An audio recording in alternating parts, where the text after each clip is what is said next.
ግማሽ ሰውና ግማሽ ፈረስ መሰል ፍጡር ናቸው። በጣም ያስቃሉ ሲታይ ራሱና መንግስተ ሰማያትና የገሃነመ እሳት ጉዳይ አይደለም። ሂፖሴንታውሮስም ይሉታል የጥንት ህዝቦች ሴሩኒስ አውቅጥሮንስ እና ሰበዳአት የሚሉትን ካሙን እንወስዳለን። ማይረባውንም ማንፈልገውን እንተዋለን። ስለዚህ ይሄ የሰው ልጅ ነፃ ፈቃድ ወይም ፍሪ ዊል ነውና ይሄን ልነግራችሁ ነው። እንግዲህ ዛሬ የተዘጋጀሁት ሴንታውር በእኛ ምንድን ነው የሚለውንም ጨምሬ ነው። እንግዲህ ያገኘሁትን ያህል ነው የምነግራችሁ። እናንተ ፈርዘር ሄዳችሁ አስቡበት፣ ተመራመሩበት፣ ተራቀቁበት። እኔ ግን ስለ ሴንታውር እስቲ የመጀመሪያ ጥናትን ላቅርብ። ከዚህ በፊት ያቀረበ አልገጠመኝም። እንግዲህ ካለ ደግሞ ለማስተካከል ዝግጁ ነኝ። ነገር ግን ሰፋ አድርጌ እነግራቸዋለሁ። እናንተ ማስታወሻችሁን እያዛችሁ ተፈላሰፉበት፣ ተራቀቁበት። ይሄ መንግስተ ሰማያትና የገሃነመ እሳት ጉዳይ አይደለም። ጀስት የምርምር ጉዳይ ስለሆነ ፍሪ ሆናችሁ እንድትፈላሰፉ ሐሳብ አስተያየቴን እሰጣለሁ። እንግዲህ ሴንታውር ይባላሉ ወይም ሴንቶር ይባላሉ። ስዕሉ ላይ እንደምታዩት ግማሽ ሰውና ግማሽ ፈረስ መሰል ፍጡር ናቸው። በጣም ያስቃሉ ሲታይ ራሱና በብዙ ሀገር ትውፊቶች ናቸው ያሉትና በግሪኮቹ ምን ይሏቸዋል? ሴንታውረስ ይሏቸዋል ወይም ኬንታውሮስ ይሏቸዋል። የግሪኮች አጠራር ነው እና በኢትዮጵያውያን መዛግብት ውስጥ ምን ተብለው ተጠርተዋል ብዬ ትንሽ ለመመርመር ስሞክር ወደ 4 ስሞችን አግኝቻለሁ። አንደኛው ሴሪኒስ የሚል ነው። ሁለተኛው ሴሩኒስ የሚል ነው። ሶስተኛው አውቅጥሮንስ የሚል ነው። አራተኛው ሰበዳአት የሚል ነው። እንግዲህ 4 ስሞችን ነው ያየሁት በጥንታዊት ዶክመንቶች፣ ሴሩኒስ፣ አውቅጥሮንስ እና ሰበዳአት የሚሉትን እነዚህን 4 መጠሪያዎችን ያየሁት። በግሪክ ደግሞ ሴንታውሮስ ይሉታል። በላቲን ሴንታውሮስ፣ በግሪኮች ደግሞ ኬንታውሮስ ይባላል። ወይም ሴንቶር አጠቃላይ መጠሪያው ሴንቶር ተብሎ ይጠራል። እንግዲህ ግማሽ ፈረስና ግማሽ ሰው ምን አይነት ጄኔቲክ ማኒፑሌሽን ነው? ይህንን ሁሉ የምናየው ይሆናል። እንግዲህ አልፎ ደግሞ ሂፖሴንታውሮስም ይሉታል የጥንት ህዝቦች በተለያዩ አፈ ታሪኮቻቸው። አሁን ዋናው የነዚህ ሁሉ ነገር መነሻ የሆነው የግሪክ ሚቶሎጂ ወይም አፈ ታሪክ ነው። እንግዲህ በአፈ ታሪክ ውስጥ ያሉ ናቸው ብለን ማሰብ እንችላለን ማለት ነው። በመሆኑም እንግዲህ ስዕሉ ላይ እንደምታዩት ሴንቶር ወይም አልፎ ሂፖሴንቶር ይባላል። አሁን ይሄ በግሪክ የአፈ ታሪክ ውስጥ ያለ አንድ አስገራሚ የእንስሳ ዝርያ ሲሆን ከላይ ሰውነት ክፍሉ የሰው አካል፣ የታችኛው አካሉና እግሮቹ ደግሞ የፈረስ የሚመስሉ ናቸውና የሰውና የፈረስ ቅልቅል የያዘ አንድ ፍጡር ነው። አፈ ታሪካዊ ፍጡር ብለን ልንወስደው እንችላለን። አይዶን ብቻ የፈለጋችሁትን ልትሉት ትችላላችሁ። የሰው አካልና የፈረስ ቅልቅል የያዘ ፍጡር ነው። እንግዲህ በእነሱ ሴንታውሮ የሚሉት ወይም ሴንታውሮስ ወይም ኬንታውሮስ የሚሉት፣ በእኛ ደግሞ ሴሪኒስ፣ አውቅጥሮንስ ወይም ሰበዳአት የሚባሉት ማለት ነው። አሁን አንዳንዶች ምን ይላሉ? እንግዲህ ግማሽ የሰውና ግማሽ የፈረስ አገናኝ ነገር ናቸው ይመስላሉ የሚል አስተያየታቸውን ሰጥተዋል። ኬንቶሮስ ያው የግሪክ ቃል ነው፣ ግን መነሻው አይታወቅም ይላሉ አብዛኞቹ ምሁራን። ምን ለማለት እንደተፈለገ አይታወቅም ሲሉ፣ አንዳንዶቹ ደግሞ የሚወጋ በሬ የሚል ትርጉም ይሰጣሉ። ምክንያቱም ኬንና ታውሮስ ማለት ያው ሰውር የሚባለው ወይም ተዋጊው ቡሉ በሬው ማለት ነው እና ከዚህ ውስጥ የተዛመደ ቃል ነው በማለት ኬንታውሮስ ይሉታል። ይሄም አንድ ትርጉም ነው። በእነሱ እሳቤ እንግዲህ የኮርማዎችን መንጋ የሚያጠፉ ኔፊሊ ከሚባል መንደር የተገኙ በተለይ በፈረስ ጀርባ ላይ ያሉ ተዋጊዎች፣ ቀስተኞች፣ ቀስት የሚያሰሩትን ሁሉ የሚያካትት ነው የሚል ፍቺን ይሰጣሉ። ይህ እንግዲህ የግሪኮች ፍቺ ነው። ምክንያቱም በግሪክ በጣም የበለጸገ ስላለ ነው። የግሪኩን አስቀድሜ ማቀርብላችሁ፣ በሌላው ዓለም ያለውንም አያይዤ ማቀርብላችሁ ይሆናል። እንግዲህ በግሪክ ሴንቶሮች ወይም ሴንታሮች ወይም ቅድም እንዳልኩት ሴንቶሮች ያለመዱ ወይም ያልተገሩ የዱር ፈረሶች አድርገው ያዩዋቸዋል። አሁን የተለያዩ ሀገር ትውፊቶችን ነው የምንዳስሰው። በተለይ የት ይኖሩ ነበረ የሚለውን የግሪክ አፈ ታሪክ ምን ይላል? በማግኔዥያና በኤሊስ ውስጥ ባለው በፎሎይ ኦክ ደን ውስጥ ይኖራሉ የሚል ጽፈዋል። ሌሎቹ ደግሞ በቴሳሊ በሚገኘው በፔሊዮን ተራራ ውስጥ ይኖሩ ነበረ ብለው ይጻፋሉ። እንዲሁም ደግሞ በደቡባዊ ላኮኒያ ውስጥ ይኖሩ ነበረ የሚል ሌላኛው እሳቤ ነው። ሌላው ደግሞ ወደ ማሊያን ባህረ ገብ መሬት ወይም ማሊያን ፔኒንሱላ ይኖሩ ነበሩ በማለት የራሳቸውን እሳቤ እንግዲህ ጽፈዋል። የግሪክ ሚቶሎጂን ነው የምነግራችሁ፣ አፈ ታሪክን ነው የምነግራችሁ። በተለይ ደግሞ ሴቶችም አሉ የሚል ነው አንደኛው እሳቤ የግሪኮቹ። በተለይ ደግሞ ሴንቶራይድስ ወይም ሴንቶሬስ የሚባሉ የሴት ሴንቶሮች ናቸው። ግማሽ ፈረስና ግማሽ ሰው ቅርጽ ያላቸው ፍጡራን የሚል ነው የጠቀሱት። ይሄ የጥንት የግሪክ ጸሐፍት አልጻፉም። በተለይ ግን በኋላ ዘመን በመጡ የግሪክ ጽሑፎች ላይ የምናያቸው ናቸው። በመሆኑም ከክርስቶስ ልደት በፊት በአራተኛው ክፍለ ዘመን ማለት እንችላለን የመቄዶንያ ሞዛይክ እነዚህን ሴቶች ሴንቶሮችን ይዞ ተገኝቷልና ይሄ አንደኛው ስራ ነው ብለው ይተነትናሉ። ይሄ እንግዲህ በግሪክ ያለውን አፈ ታሪክና የተገኙትን ነገሮች ነው እየነገርኳቸው ያሉት። ክቡራን ተመልካቾቻችን ሐሳብ አስተያየታችሁን እያየሁ ነው። እንግዲህ መላቀቅ መፈላሰፍ ነው። እንደዚህ አይነት ነገሮች ስታዩ ግራ እንዳይገባችሁ ነው። የኢትዮጵያው ዶክመንት ምን ይላል የሚለውን በኋላ ላይ የምመጣበት ይሆናል። ሌሎች ግሪኮች አሁንም በአፈ ታሪካቸው ላይ እናንተም ጠይቃችሁኛል፣ አፈጣጠራቸው እንዴት ነው የሚል ነው። የግሪኮችን አፈ ታሪክ ስናነሳ ብዙዎች ምን ይላሉ? ከአክሲዮንና ከኔፌል የተወለዱ ናቸው የሚል አንድ እሳቤ በግሪክ አፈ ታሪክ ውስጥ አሉ። ይህ በተለይ ደግሞ ከአማልክቶቻቸው አፈ ታሪክ ጋር የሚያያዝ ሰፊ ነገር ነው። ወደዛ ውስጥ አልገባም። ነገር ግን እንደነገርኳችሁ ከአክሲዮንና ከኔፌሊ የተወለዱ ዝርያዎች ናቸው የሚል ነው የግሪኩ አፈ ታሪክ ያለው። ሌላኛው ደግሞ ትርክታቸው ምንድን ነው?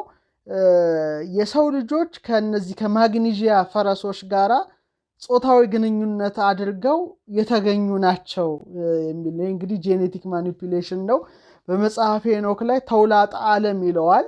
ይህም በኋላ ላይ እመጣበታለሁ። እነሱ ግን ይሄን ሴንቶሮች እንግዲህ ግማሽ ሰው ግማሽ ፈረስ የተገኙት ከማግኒዥያ ፈረሶች ጋራ በመገናኘት ተዳቅለው የተገኙ ናቸው የሚል ስላፈጣጠራቸው የግሪክ አፈ ታሪክ ያትታል። ሌላው ደግሞ በስካር ምክንያት ጠጥተው ኃይለኛ ፍልሚያ ውስጥ እንደነበሩ ደግሞ የሚጽፍ አንድ ታሪክ አለ። በጣም ተዋጊዎች ነበሩ የሚል ነው የግሪክ አፈ ታሪክ። በተለይ እነዚህ የሴንቶር ነገድ ቆጵሮስ ወይም ሳይፕረስ ላይ ይኖር ነበር ነው የሚለው። በተለይ ከዋናው የግሪክ ምድር የሚገኘው ሴንቶር በተለየ ደግሞ በቆጵሮስ የሚገኘው ሴንቶር ቀንዳማ ነበር ይላል። እንግዲህ ስዕሎቹ ላይ እንደምትመለከቱት እና ከላፒስ ጋር ተዋግተዋል ይላልና በጦርነቱ ሴንቶሮች ተባርለው ወድመዋል ነው የሚለው። ውጊያው ደግሞ ሴንትሮማኪ በመባል ይታወቃል። ስለዚህ በውጊያው ምክንያት በስካር ምክንያት መጨረሻ ላይ ወደ ውጊያ ደርሰው ተደምስሰው ጠፍተዋል ይላል። እንግዲህ ይሄ ግሪክ አፈ ታሪክ ነው። የአፈ ታሪክ እንደ እውነት ሊታይም ላይታይም ቢችልም ማለት ነው። ሌላው በጣም የሚገርመው ስለነዚህ ውጊያ የጻፈችው ኤልዛቤት ሎረንስ ናትና ዘሴንቶር በሚል መጽሐፏ ላይ በሴንቶርና በላፒስ መካከል የነበረው ጦርነት በስልጣኔና በኋላ ቀርነት መካከል የነበረውን ትግል ወካይ ነው ብላ ጽፋለች። እና ተዋጊዎች ቀስት የሚያበሩ ነበሩ ይላል የግሪክ አፈ ታሪክ። አሁን እነዚህ ሴንቶሮች በሶስት ምድብ ነው የተጠኑት፣ እንግዲህ አጥኞች ማለት ነው። በተለይ በ8ኛው ክፍለ ዘመን አካባቢ የግሪክ ስነ ጥበብ ስራዎች እነዚህን ነው ለሶስት የከፈላቸው። አንደኛው ምድብ ምንድን ነው? በፈረስ አካል ላይ የሰው ደረት በተለይ እንደ ፈረሱ አንገት ሆኖ የተጣበቀባቸው ተደርገው ይቀርባሉ። በተለይ ፕሮፌሰር ፖል ቦር በዚህ ላይ ሰፊ ጥናት አጥንቷል። ያው ስዕሉ ላይ ስክሪኑ ላይ እንደምታዩት አንደኛው ምድብ ይሄ ነው እንግዲህ ምድብ ኤ ተብሎ ምድብ ሀ ኦር ክላስ ኤ የሚል ስያሜን የተሰጠው። ሁለተኛው ክላስ ቢ ወይም ሁለተኛው ምድብ የቢ ምድብ የምንለው ሴንቶሮች የሰው አካልና እግሮች እንዳሉ ሆነው እንደ ቅድሙ ግን በወገቡ ላይ የፈረስ የኋለኛ ግማሽ አካላት ይቀጥሉበታል። ከመጀመሪያው ጋር ተመሳሳይ ይመስላል፣ ግን በተወሰነ መልኩ ለየትም የሚል ነገር አለው። ምድብ ሐመሮሃ ማለት እንችላለን። ወይም ክላስ ሲ ደግሞ ስንመለከተው ሴንቶሮች ጥፍራቸው ላይ ከሚያበቁ የሰው እግሮች ያሏቸው አይነት ቅርጽ ይሰጧቸዋል። በተለይ አንዳንዶችን እንደውም ክንፍ ያላቸው ሴንቶሮች አድርገው በዚህ ምድብ ውስጥ ይስሏቸዋል። ቦር ይህንን ምድብ ፈጽሞ ያልተስፋፋ ብሎ ይገልጸዋል። ማንኛውም ግን በሶስት ምድብ ሆነው ክቡራን ተመልካቾቻችን እንግዲህ አጥኞች እንግዲህ አጥንተዋቸዋል። በጥንት ግሪኮችም እንደዚህ አድርገው ከፋፍለዋቸው ነበረ። ይሄ እንግዲህ የግሪክ አፈ ታሪክና በግሪክ ስልጣኔ ውስጥ የነበራቸውን ድርሻ ነው የሚያሳየው። ሌላው የሮማ ነው። ወደኛው ዶክመንት ልገባ ስለሆነ ነው። የሮማ እንግዲህ በሮማ አፈ ታሪክ ውስጥ ተመሳሳይ መልኩ እነዚህ ፍጡራን ይተረካሉ። በተለይ በስነ ጥበባቸው ውስጥ ወይም በኪነ ጥበባቸው ውስጥ ያሳዩአቸው ነበር። ለምሳሌ የቆስጠንጢኖስ ጥንት የነበረው የቤተሰቡ ሰረገላ በተለይ በሮማ የነበረው ጥንድ ሴንቶሮች የነበሩበት ነበር ይላል። ይሄ እንግዲህ የቆስጠንጢኖስ እንግዲህ ቅድመ ክርስትና የነበረውን ሰረገላውን የሚያሳይ ነው እና እዛ ላይ ተስለው ነበረ። ይሄ እንግዲህ ምናልባት በግሪክና በሮማ በነበረው የስልጣኔ ሽግግር ሮምም መሰልጠኗንና የግሪክን ስልጣኔ ያስኩኝ ለማለት ያደረገችው ይመስላል የሚል ነው ራሱ አንድ አጥኞች የሚናገሩት። ሌላኛው አስገራሚ ነገር ወደ ህንድ እንሄዳለን። ህንዶችም የነዚህ ስለ ሴንቶሮች የራሳቸው የሆነ እይታ ነበራቸው። በተለይ ከክርስቶስ ልደት በፊት 2600 እስከ 1900 ዓመተ ዓለም እንግዲህ የኢንዱ ሸለቆ ስልጣኔ በመባል ይታወቃል። እዛ ላይ በተለይ የካሊባንጋን ሲሊንደር ማህተም ወይም መዝገብ ላይ ሴንቶሮችን የሚመስሉ ፍጥረታት የተሳተፉበት ኃይለኛ ፍልሚያ በቀስት በጦር የተደረገ ኃይለኛ ፍልሚያ የሚያሳይ አንድ ማህተም መዝገብ ተገኝቷልና ይሄ እንግዲህ በህንድ ያለ አፈ ታሪክ ነው።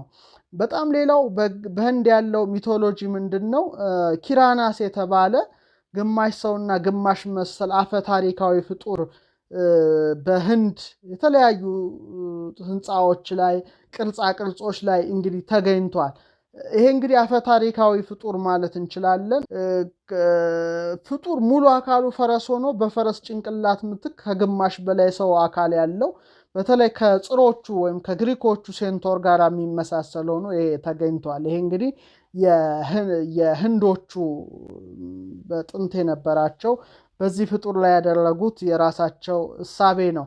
ሌላው ራሻ ናት። ሩሲያ እንግዲህ ልክ እንደ ሴንቶር ግማሽ ሰው ግማሽ ፈረስ የሚመስል ፖልካን የሚባል ፍጡር ከ17ኛው እስከ 19ኛው ክፍለ ዘመን በነበሩ በተለይ በሩሲያ ኪነጥበባዊ ስራዎች ላይ ህትመቶች ላይ በብዛት ተገኝቶ ስክሪን ላይ አይታችሁታል። እና ስለዚህ ክቡራን ተመልካቾቻችን በተለያዩ ዓለማት ላይ ይሄ ነገር እንደነበረ የሚያሳይ አንድ ጉዳይ ነው።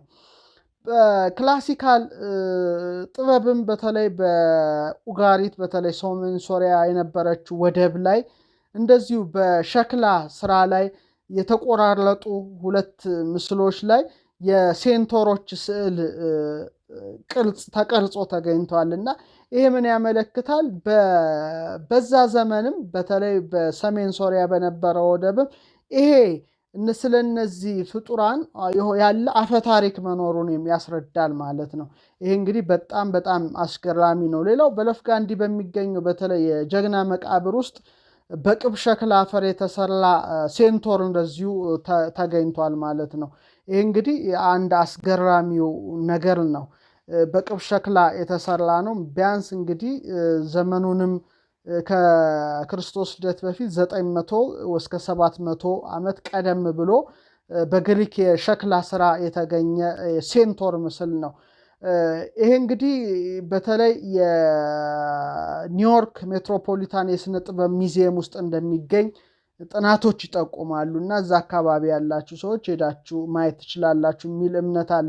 በመካከለኛው ዘመን ስነ ጥበብም አብዛኛው ዓለማት እነዚህን ነገሮች ያሳይ ነበር። በተለይ ከ8ኛው እስከ 9ኛው ክፍለ ዘመን በጣም በስኮትላንድ የተቀረጹ ድንጋዮች ላይ እነዚህን ፍጡራን ፈረስና ሰው መሰል ማየት የተለመደ ሆኗል።